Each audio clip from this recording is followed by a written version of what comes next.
அதுவே உங்கள் அடையாளமாக இருந்தது, இருக்க வேண்டும். அமைதியும் பணியும் தவிர கூர்மையான ஆயுதம் எதுவும் இல்லை. அடுத்து, நீங்க பல முறை சொல்லியிருக்கீங்க சார், பொதுவெளியில இருந்து அடிக்கடி சொல்ல வேணாம் சார், பட் இருந்தாலும் சொல்ல வேண்டிய கடமை எனக்கு இருக்கிறது. படுத்த படுக்கையாய் கிடந்த என்னுடைய மகனை எழுந்து நடக்க வைத்தவர் நீங்கள்.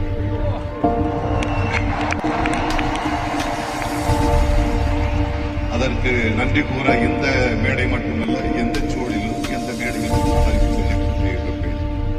அவன் உங்களுக்காக நான் இந்த விழாவுக்காக நான் போறேன்னு சொன்னேன்.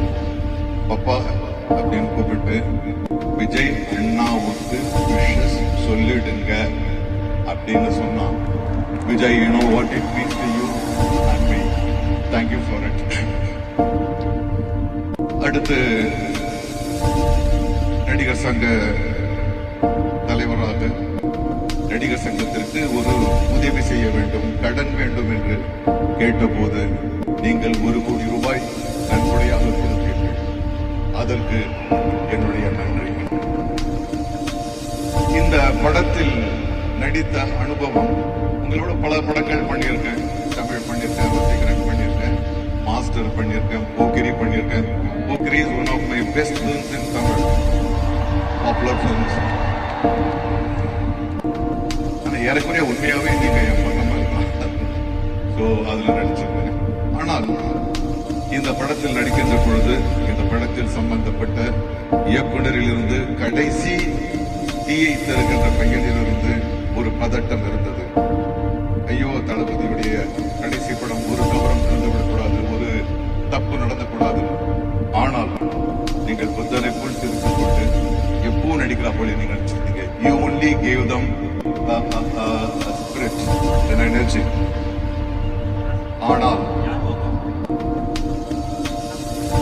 எனக்கு ஒரே ஒரு வருத்தம் உண்டு. நீங்கள் டயலாக் பேசலாம், நான் எடுத்த முடிவை நானே மாற்ற மாட்டேன்.